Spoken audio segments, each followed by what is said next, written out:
Good morning, everyone. So, last time I discussed about the introduction to rapid prototyping. Today I am going to discuss about the SLA technology. So, what we saw in rapid prototyping, like this, rapid prototyping is a group of technique where we use any one of among the that group, and then with the help of that technique we create prototype. Actually we make prototype, so that prototype is used in the R&D section or in the product development process. If I am audible properly to you, please inform me in the comment box.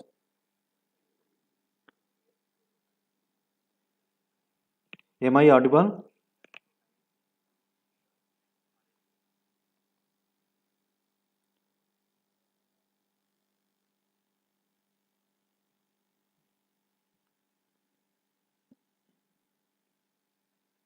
Am I audible? I am asking, am I audible?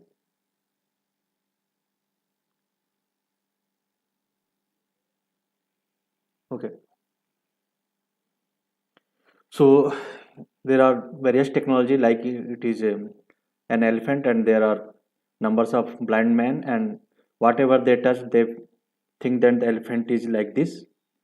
So this one is a short story जिसमें एक हाथी होती है, पांच इसमें तो छह हैं, वैसे स्टोरी में फाइव ब्लाइंड मैन होते हैं। वो जाते हैं और वो वो चाहते हैं कि हाथी देखें, तो एक हाथी आती है तो उनको टच कराया जाता है। तो जिसके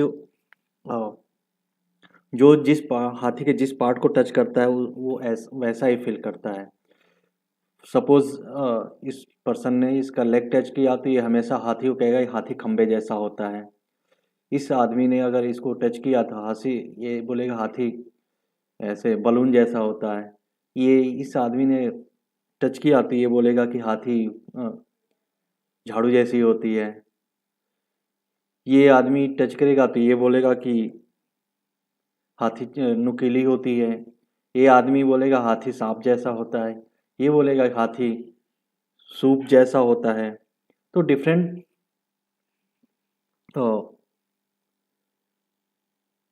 डिफरेंट वे है, लेकिन एक्चुअली में क्या है, आप इसका सारे सबका यूज करके आप 3D प्रोटोटाइपिंग ही बना रहे हैं।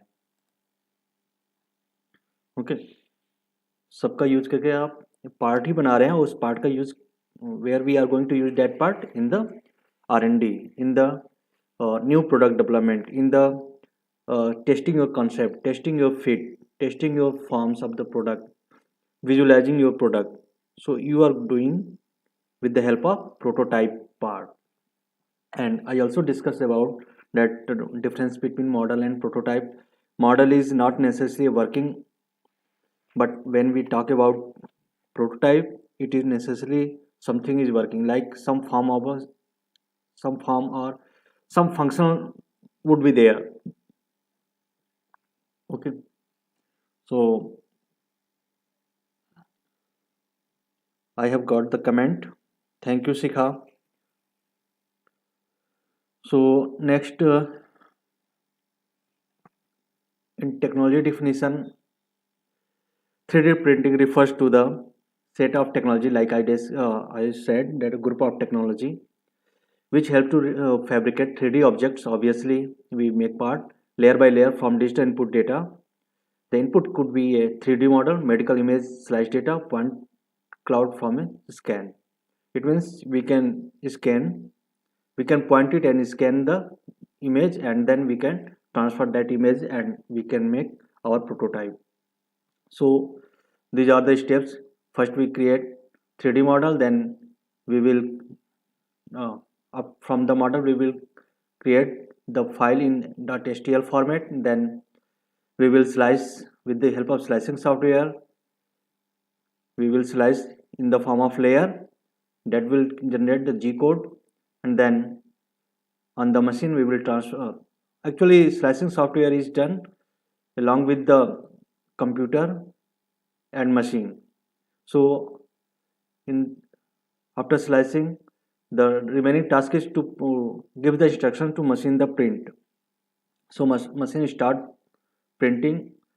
Printing means machine start adding layer as per the instruction, and then we get the this object or final object. So pioneers in 3D printing, Dr. Hideo Kodama started in 1981 in rapid prototyping. He used in rapid prototyping. He was from the Japan, and then later Chuck Hull he patented the SLA technology, that is stereolithographic technology, and it became popular, very popular. And based on this SLA technology, we call it .stl file, stereolithography file. First technique that was used as a, it was stereolithography. So based on that, all the 3D all the 3D printers use .stl file. So in 1985, Karl R. Descartes and developed the stereolithography, SLS technique, selective laser sintering, and then Stephen Scott Crumb developed fluidized deposition method, yes, FDM technique in 1985. So we see the various technology. So technology innovation, we see who is this? Chuck Hull. This person is Chuck Hull.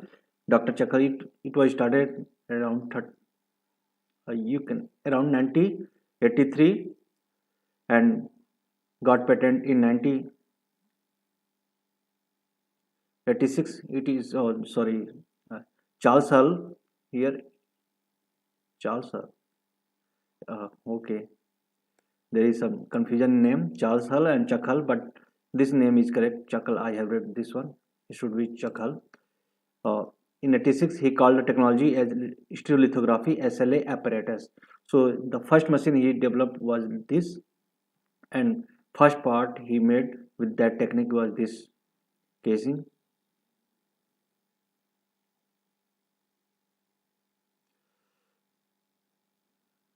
So we will discuss about SLA a little bit later. Let me go to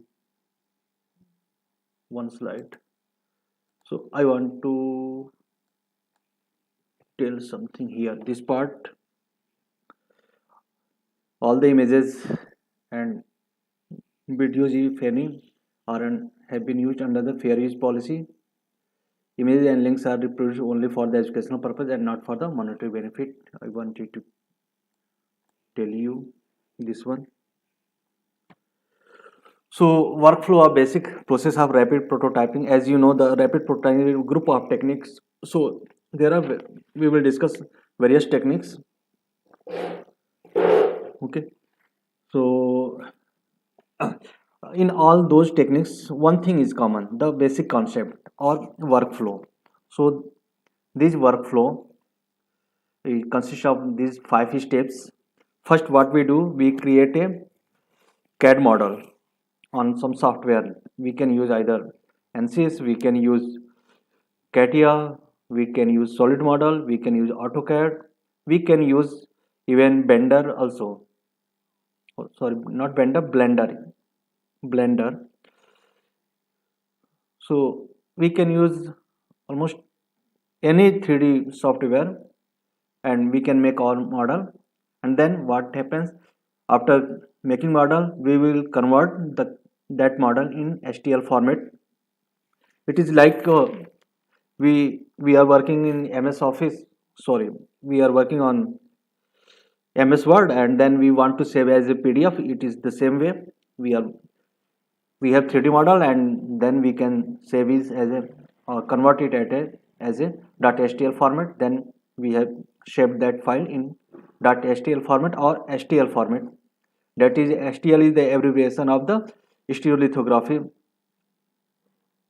So technique, since 1986, the first technique was STL, stereolithography SLA technique, and based on that, all the file format is known as STL. In all the techniques we will use the same file format. Next, after converting the CAD model to STL format, then with the help of computer and machines, we will slice that model. So slice the, not model, slice the STL file into thin cross sectional layers. So actually what we do, we slice after we are having this model, and then uh, STL file, and then we are slicing, we will see in next step. Then construct the model one by one, layer a top another.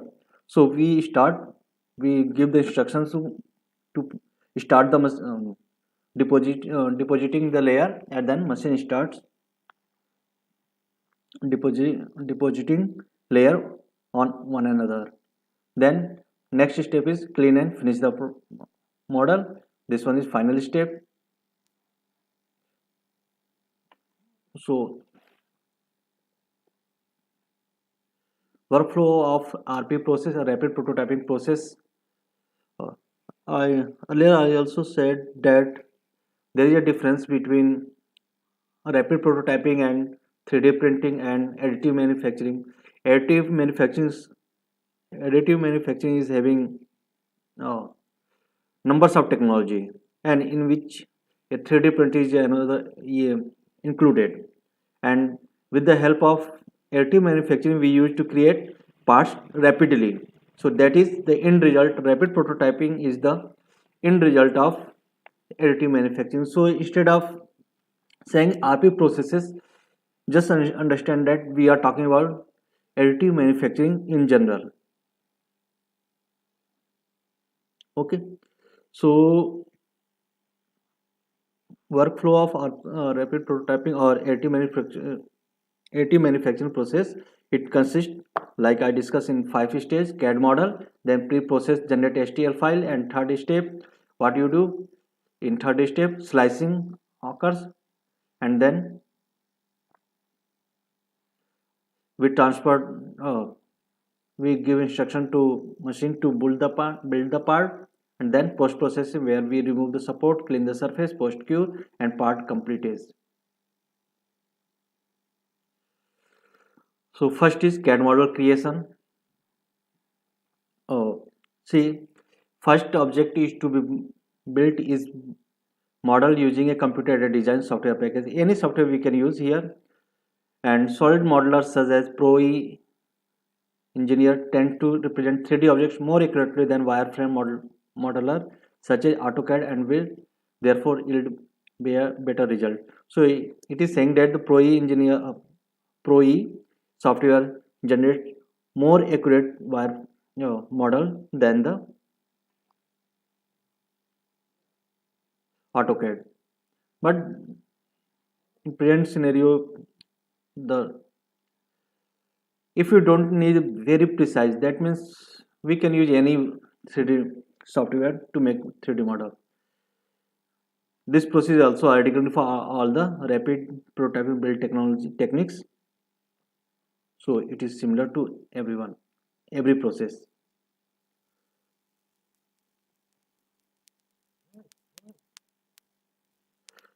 Next, conversion to .stl format. So to establish constantly, the STL format has been adopted as standard. We have adopted this as a standard STL form.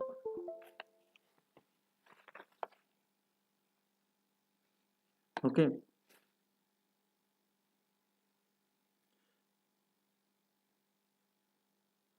Oh, wait a minute. I am selecting marker.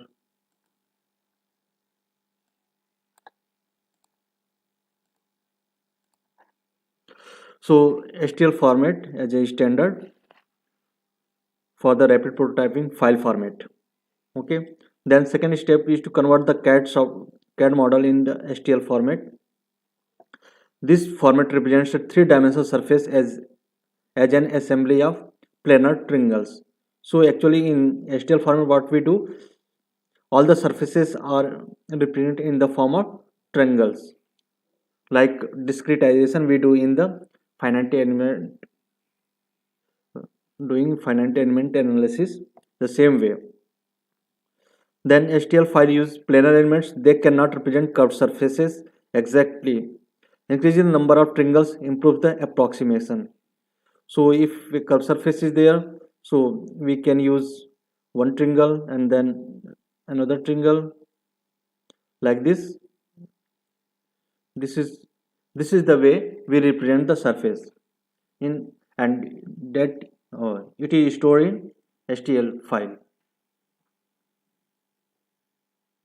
See example of HTL model, that we have a 3D model, and then in 3D model we are selecting this particular surface area, or say particular point, and then that point can be a particular surface area, very tiny area, and that tiny area can be represented with the help of vectors,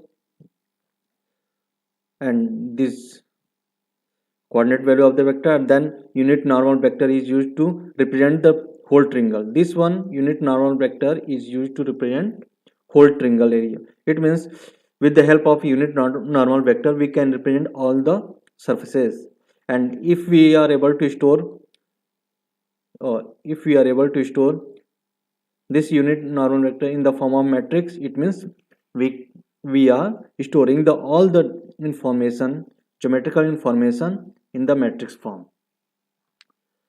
So this figure shows a typical example HTL model which is composed of triangles, and each triangle is described a unit normal vector, direction, and 3 points representing the vertices of the triangle.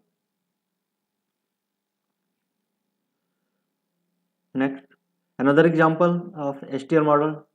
Say for example this torus, all the surfaces you see here, let me zoom a bit. You see here all the surfaces triangular form. This is the wire model, wires you see here, but these surfaces will be represented in the form of triangles. So a CAD representation of torus shown as concentric red circle, this one inner circle, and this one outer circle, and exterior approximation of the same shape. So the same circle is represented this one like this one, and then this.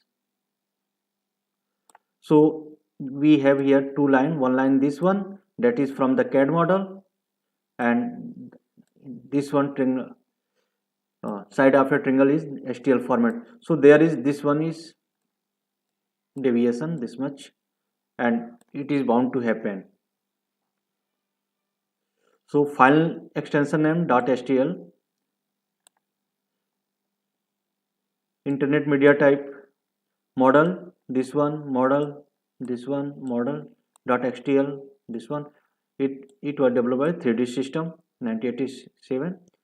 Chakhal, we saw that stereolithography.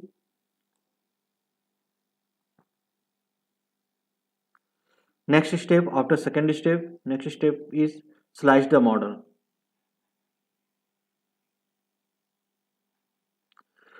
So slicing the .htl file. In the third step, pre-processing program prepares the HTL file to be built. Now what are the pre-processing? So pre-processing software includes, like, if there are some parts we need to build support, then it is included in the slicing, and then again in which direction we have to make it, it is also included in the slicing, and then thickness layer is also included in the slicing.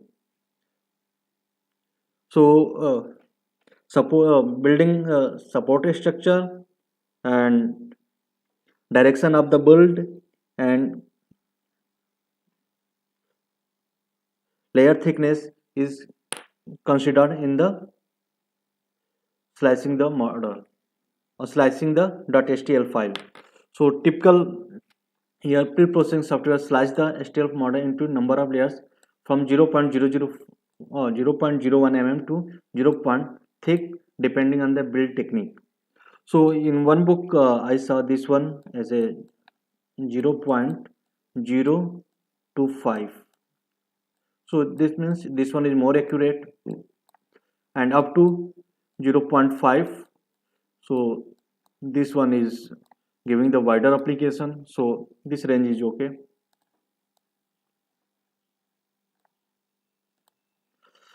The program may also generate an auxiliary structure to support the model during the build. Obviously, support structure we need to sometimes we need to make. So it in the slicing, support structure is generated. Supports are useful for delicate features such as overhanging internal cavities and thin walled sections. So support is also internal. Again, we can in the slicing we can estimate the material requirement and number of duration of the building time.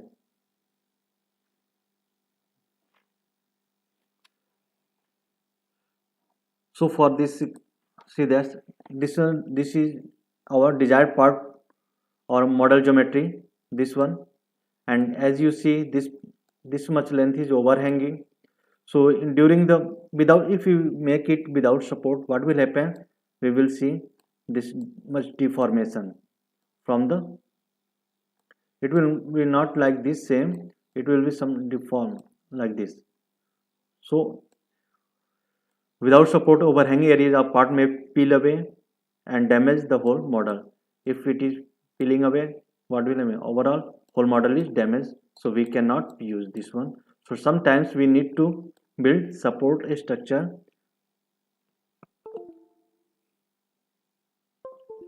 Next is layer by layer construction. So after that, one step that is included in the slicing, that is building the setting the machine. Setting the machine consists of selecting the material and energy source.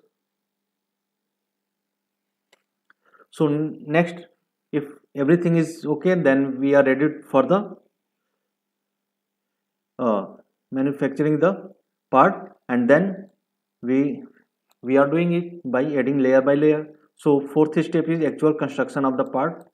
So machines build one layer at a time from polymers, papers, or powder metal. So there are variety of materials in the RP technology or additive manufacturing, and then most machines are fairly autonomous and needing little human intervention. It means once we have crossed the stage 3 and we have entered the stage 4, there is very little or almost no intervention of the human. When the part is complete, we shut down the machine and then we take out the part. That is fifth part, and so in fifth part we will clean it and finish it. This is called post processing. Post processing. So after final step is post processing, this one. This involves removing the prototype from the machine and detaching any supports. If we have generated any support, we have to cut it or we have to remove it.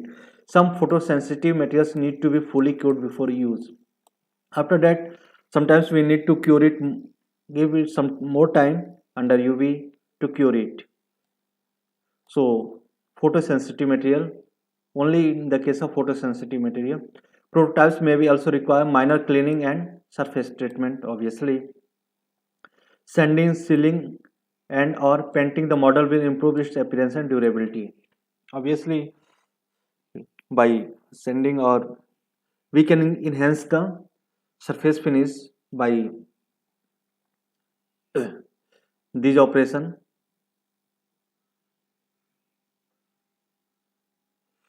So these are the types of rapid prototype technologies. First one is SLA, stereolithography, then SLS, selective laser sintering, then laminated object manufacturing, fluid deposition modeling, and then 3DP, three-dimensional printing, There are other technique also.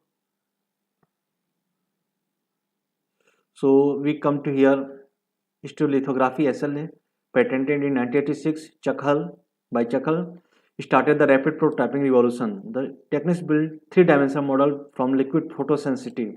So first requirement is we need a photosensitive polymer or resin that solidify when exposed to ultraviolet ultraviolet light. So I now you can imagine if light, if this one is raising and UV rays is falling on this part will become hard because due to chemical changes in the polymer. So this is the schematic diagram of stereolithographic process.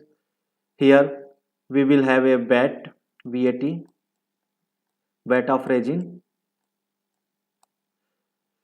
and that resin liquid, it would be liquid photopolymer, and then we have made our 3D model, and then after converting .stl file and after slicing we have given instructions to machine the build the part, and then part is kept, first part is kept, there is a platform, this movable platform.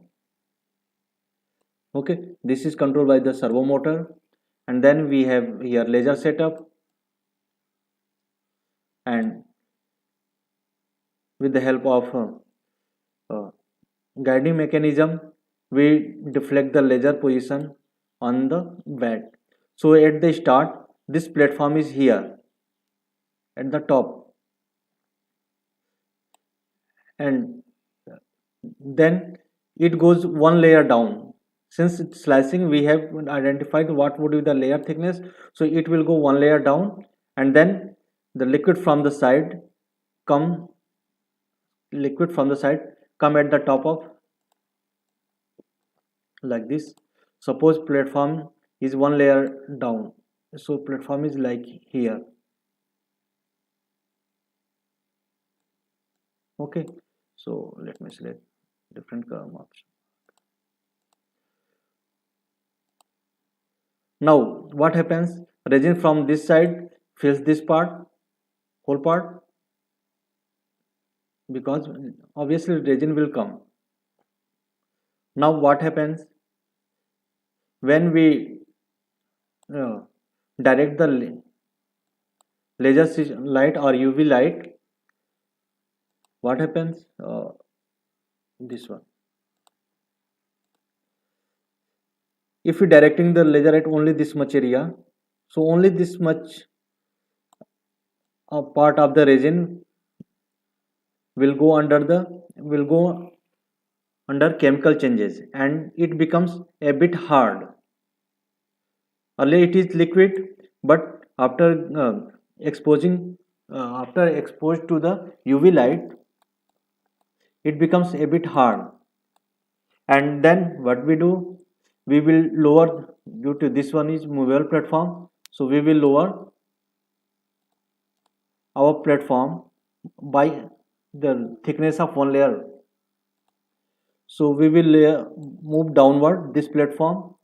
So after moving downward, what happens, this part goes again, the top of this part is going here, so again one layer thickness of the vat or resin comes at the solidified part.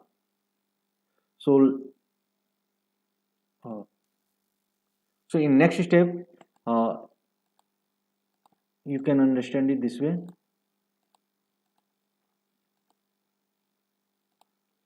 So in next layer, suppose platform is here, platform position, then you have already cured one layer, so cured layer is position is here at this much.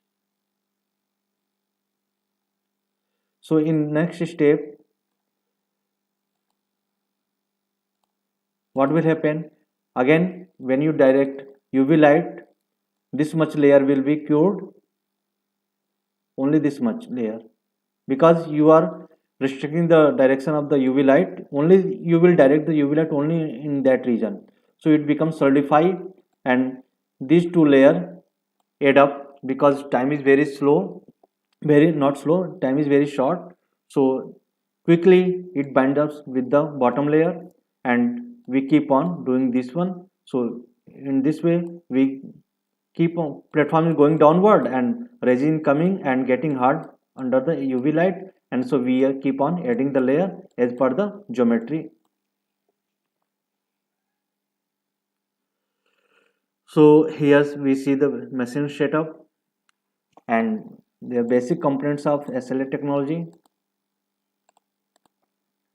So first is laser. So what is the use of laser? Con- Concentrated UV beam to transform liquid into the solid state. So I was looking for the range for the this technique. What is the wavelength for UV rays? So I found that it is around 1800 angstrom to 4000 angstrom. 1800 angstrom to 4000 angstrom. Then solid state, no, sorry.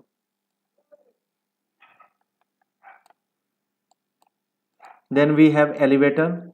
This platform is connected with an elevator that controls the movement of platform upward and downward. Then platform, a steel plate with plenty of holes as the basement for part building. So this is platform, and here we have from sideway elevator. Then resin vat contains raw materials for to form SLA model, stereolithography model. So we have this resin vat we see here, and in that platform elevator is there. So actually our part is in here inside. We will make part inside, and then mirrors are control the path of movement of the laser beam x and in y direction, because only two movement is required. We direct laser beam to go follow a particular path. So only two movement is required, and third direction we achieve through the movement of the platform. Then sensor locate the coordinate and instant power of the laser beam and feedback to control unit for the fine adjustment. Sensors are used. These are the basic components that are used in SLA technology. So a part you see here, after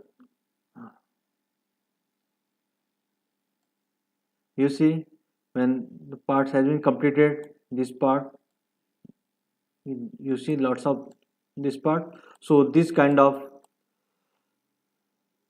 burrs we cannot remove, we cannot avoid, but we have to clean these types of burrs in post processing, that is cleaning step, with the help of sharp edges tools. So next, again I am going to discuss the same uh, stereolithography technique in different way, different in the sense different with the help of different photographs and pictures and diagrams. So here wet photopolymerization, we need this one, wet photopolymerization. It means photopolymerization when we direct UV light or under the light, under the light source, that there is change in chemical properties. So due to that change in chemical property, it becomes, wherever the laser falls, the resin becomes hard. That's why see this. So laser source would be there, laser beam, it will direct, then resin surface, that is the top of resin surface. Then platform would be there, photopolymer resin, and it is contained in wet. This wet. Then elevator is there. So elevator is connected to the platform, and on platform we create bottom up approach. Actually, we are first layer is added at the bottom, then next layer is at the top, because see this.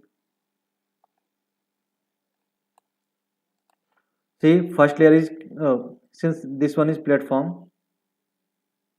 Uh, Let me show a bit.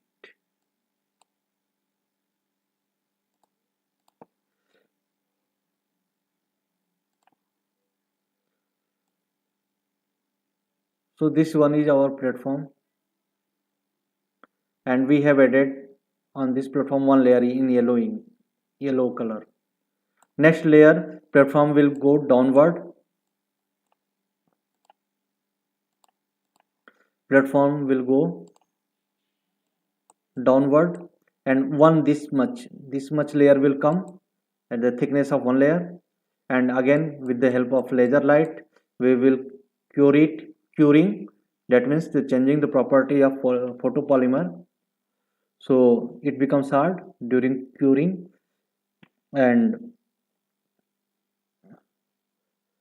it adapts to the bottom layer. So in this way platform is going downward, and we keep on layer on layer.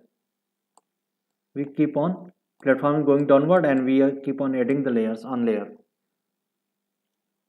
So this is way we make part in SLA technique. Next is see the in the control part. Here laser is there, and with help of mirror that controls the XY and coordinate of the directing laser, it can be controlled. So we can direct laser at particular point, and movement of the laser is also controlled. So the way laser moves on the part in the resin, it keep on solidifying the resin. Then in the wet resin is kept. After completion, what we do, we drain the resin, and then parts is taken out, and then post processing like cleaning operation is done. So this part you see has been made from the wet technique, or wet photopolymer, that is SLA technique. SLA technique. See, there are numbers of parts have been built in one step. So one part is here, another part here, here, and other parts are here. So numbers of parts have been built simultaneously. So I think I have covered SLA technology for today, and from tomorrow I will cover the next technology, selective laser sintering. If you have any doubt, you can ask me. I am reading your comment.